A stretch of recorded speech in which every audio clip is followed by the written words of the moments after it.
If you're watching this, you're 100% a horror fanatic and we approve. Let us know where you are watching this from and be a part of our community. Don't forget to like and subscribe. Your support means everything. Let's start. It was a snowy Saturday night in late December. The kind of night where the cold crept into your bones and the wind made the windows groan. My parents had been separated for a few months by then, so it was just my mom, me, and my friend Dylan hanging out at our townhouse in Pine Hollow. Dylan was one of those friends my mom adored. Polite, easygoing, always saying, "Yes, ma'am," and "Thank you." She was extra nice when he stayed over. That night, she'd brought us mugs of hot chocolate and let us pick out a stack of Christmas movies. We spent hours camped out in the living room, stuffing our faces with popcorn, the colored lights from the tree casting a cozy glow across the floor. Eventually, around midnight, Mom went to bed. She had to work early the next day.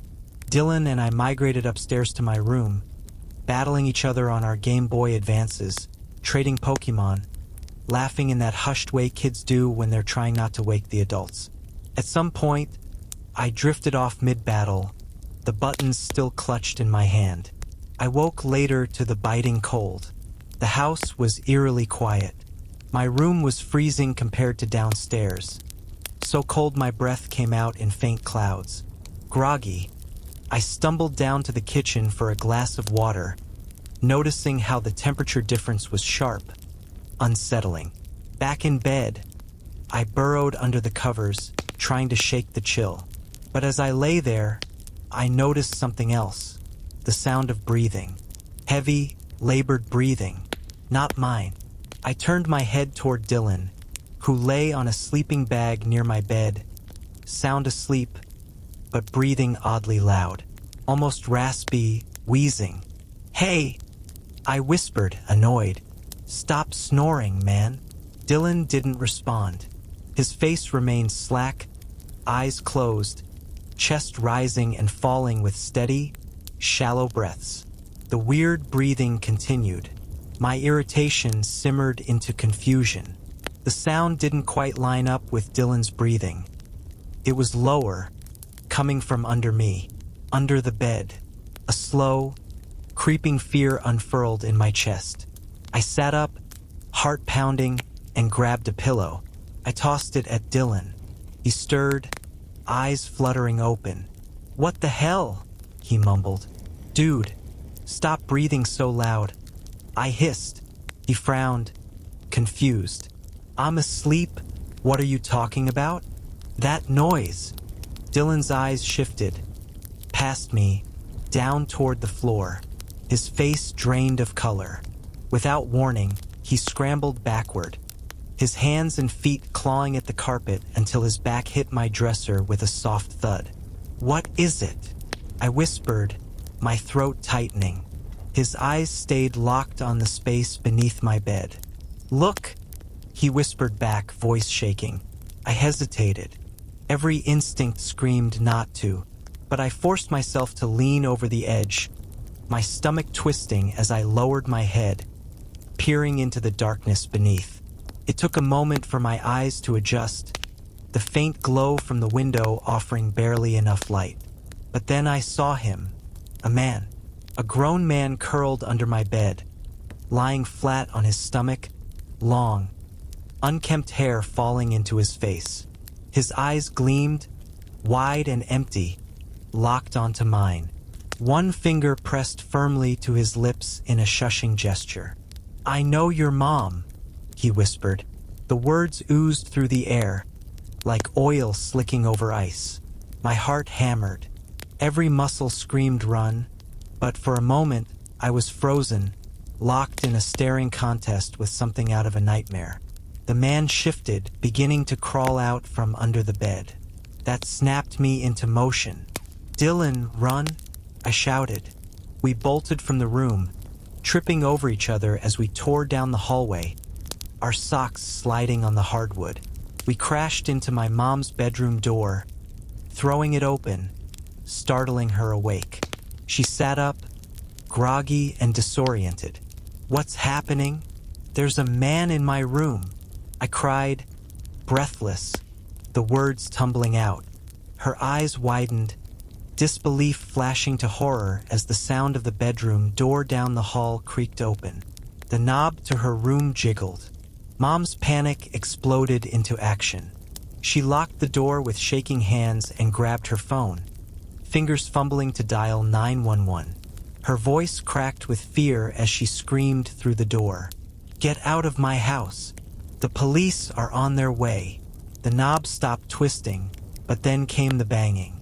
Heavy, vicious thuds that rattled the door in its frame.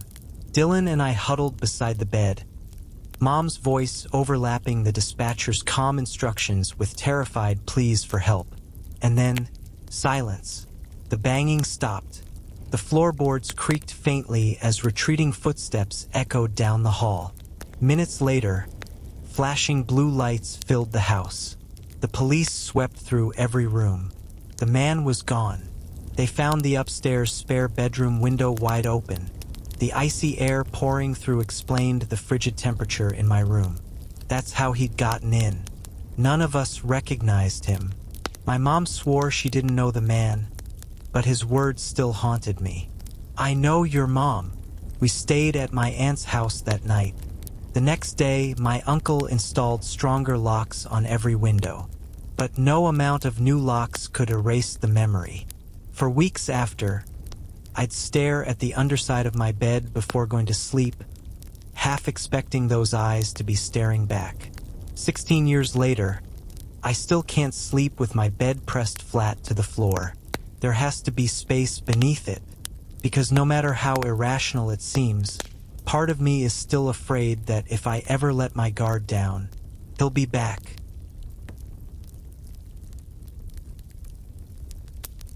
It was the summer of 2014, and my 13th birthday had finally rolled around.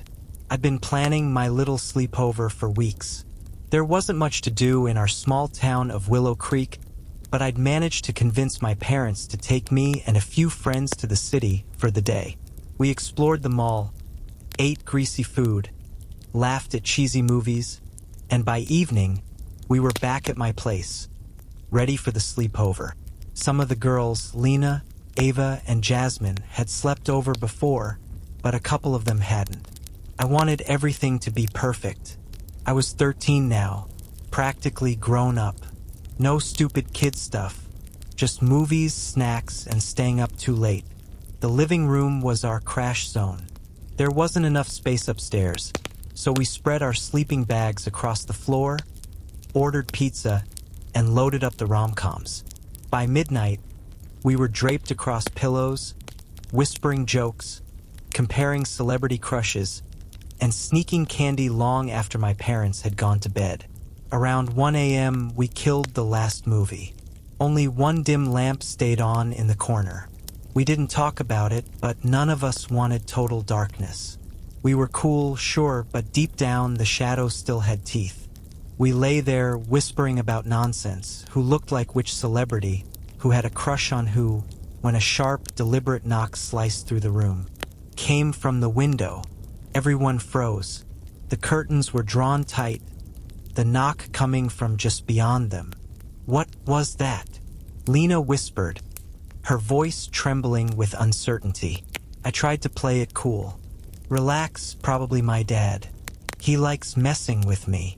It wouldn't be the first time. He had a habit of sneaking outside and tapping on the windows to spook me." I forced a laugh, but my skin crawled with unease. Something about that knock, steady, forceful, felt wrong. The tension eased slightly until the second knock came. Harder, angrier.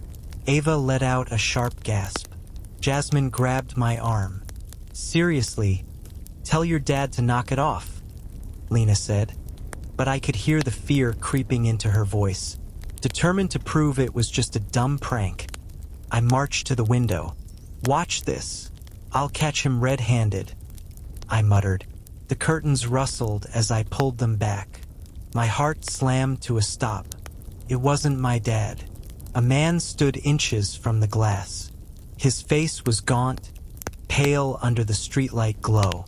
bald head, thin, patchy eyebrows, and a crooked grin that exposed a missing tooth. His eyes were wide and glassy, unblinking as they locked onto mine. For a second, neither of us moved. Then I screamed. The curtain snapped shut as I stumbled backward. The other girls erupted in panic, voices overlapping, tears welling up in Jasmine's eyes as she clutched the blanket to her chest. I bolted upstairs, 2 steps at a time, lungs burning. I found my mom at the window in her bedroom, phone pressed to her ear. She was talking to someone. Outside. "What's happening?" I panted, but she raised her hand, signaling for quiet. The voice outside was muffled, but low, persistent. My mom finally hung up the phone and turned to me, face pale but calm. "I saw him," I blurted. "He was at the window." "I know," she said grimly. "He came to our front yard after that. He was looking for someone. Kept asking if we'd seen a man named..." She paused, searching her memory. "Evan, I think." "Evan," I repeated, confused. "Yeah," he kept saying. "Have you seen Evan? Where's Evan? Evan was supposed to be here. He wouldn't leave." A chill rippled through me. "Did you call the cops?" "Not yet," she said, peeking through the blinds. "I told him to go, but I'm making sure he's really gone first." I followed her gaze, but the yard was empty now. The only sound was the faint hum of streetlights buzzing against the dark. I returned downstairs to calm the others, putting on my bravest face, though my insides still churned. The girls huddled close, jumpy at every creak. But my mom wasn't done. Her instincts, sharpened by motherhood, told her not to trust that the stranger had simply walked away. She grabbed her keys and slipped out in her car to do a sweep of the neighborhood. The street outside was typical Willow Creek, dim, quiet, the weak glow of old streetlights struggling to cut through the shadows. She cruised slowly, headlights slicing the night. For a minute, everything was calm. Then, out of nowhere, a figure bolted across the street. Startled, she tapped the brakes, thinking it was some kid sneaking around. But as the person slowed and turned, her stomach dropped. It was him, the same wide-eyed man, the missing tooth, that unsettling grin. This time, he stepped directly into her path, practically leaping in front of the car. She slammed the brakes, heart pounding. But before she could even lower the window or call out, he was gone, vanished into the dark like a ghost. By the time she circled the block, he was nowhere to be seen. We never found out who he really was or who Evan was supposed to be. The police were called, of course, but with no crime committed beyond trespassing, they couldn't do much. The rest of the sleepover was a disaster. No one slept. We clung to each other in the living room until morning light finally bled through the windows. The worst part? The doubt. The unanswered questions. Who was the man? Was he confused? Dangerous? Looking for someone? Or something else entirely? One thing was for sure. I'd planned the perfect birthday sleepover, but after that night, no one wanted to come to my house again.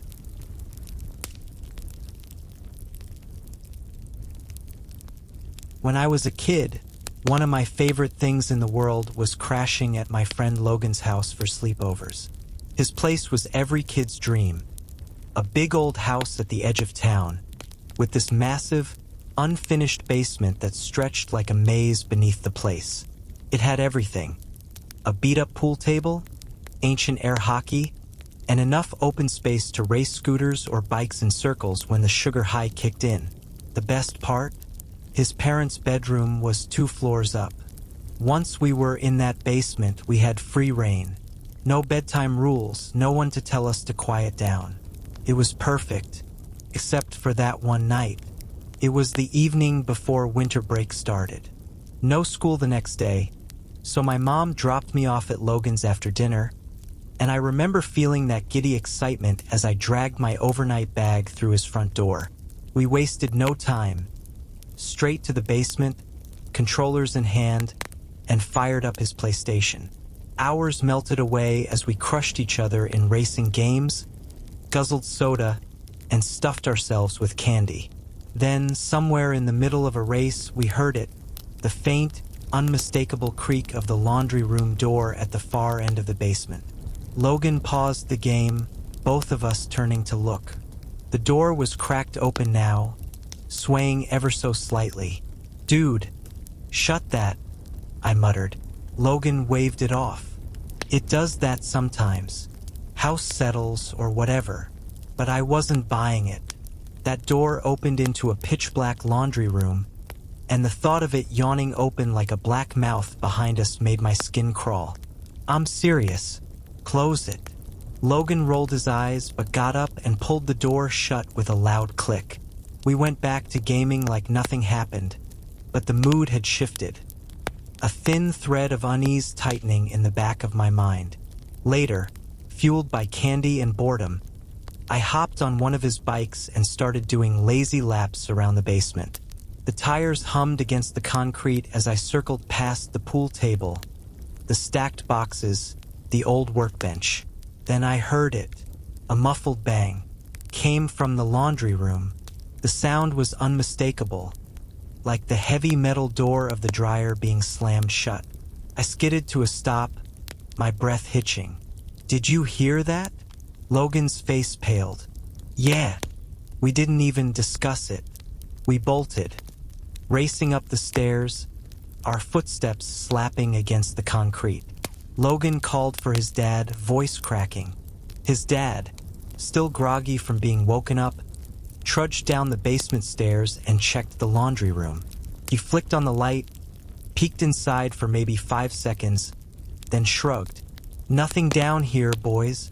Probably the house settling again," he said, ruffling Logan's hair like we were just kids with overactive imaginations. But we knew what we heard. The rest of the night we tried to shake it off. More games, more junk food. But the basement felt heavier, like the shadows in the corners stretched a little longer than they should have. Eventually, we crashed. Logan took the couch by the TV, and I took the one near the bar, tucked away at the back of the basement. I didn't sleep long. I woke to darkness so thick it pressed against my eyes. The basement windows let in no moonlight, no street glow, just pure, heavy black. I sat up, uneasy. That same prickling feeling crept over me, the sense of being watched. "Logan," I whispered. No response. But I saw something. A shape, faint and shifting in the dark, moved toward the laundry room. The door creaked shut behind it. A thrill of fear cut through me. It had to be Logan messing with me, trying to scare me like the little jerks we were. I crept over to the other couch, ready to flip the script and catch him off guard. But the couch was empty. The blanket rumpled.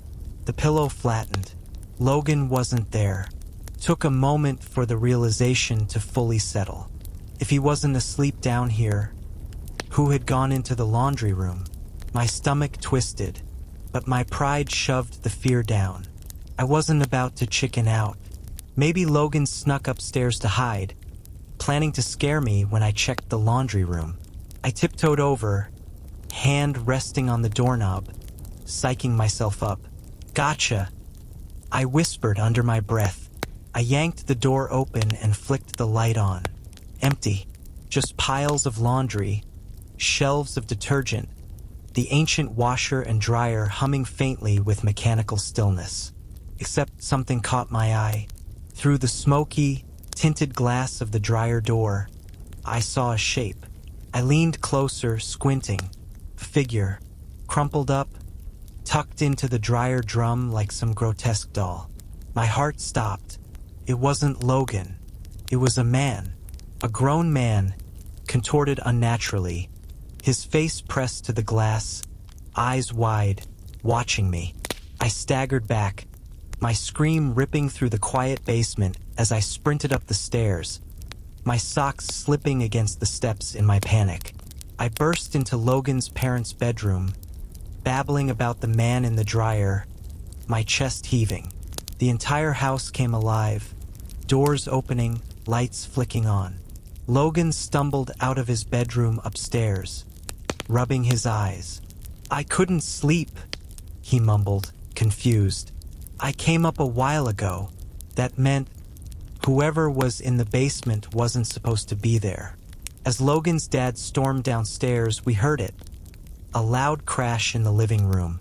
The front door slammed open. Logan's mom screamed as a dark figure bolted through the house and out into the night. His dad chased after him, barefoot, slipping in his house slippers across the driveway. But the man disappeared into the shadows beyond the porch light. The police came fast. I gave them what little description I could. The man had been dressed in dark, baggy clothes. His face was half hidden behind the smoky glass, but I'd never forget those eyes. Flat, wide, unblinking. The cops searched the neighborhood, but the man was gone. That night, Logan and I locked ourselves in his room. I curled up on the floor with a blanket, both of us wide awake, eyes glued to the door. We didn't have another sleepover for months, but I never forgot the way that man looked at me, like I'd caught him mid-plan, like I wasn't supposed to see him yet, like next time I might not.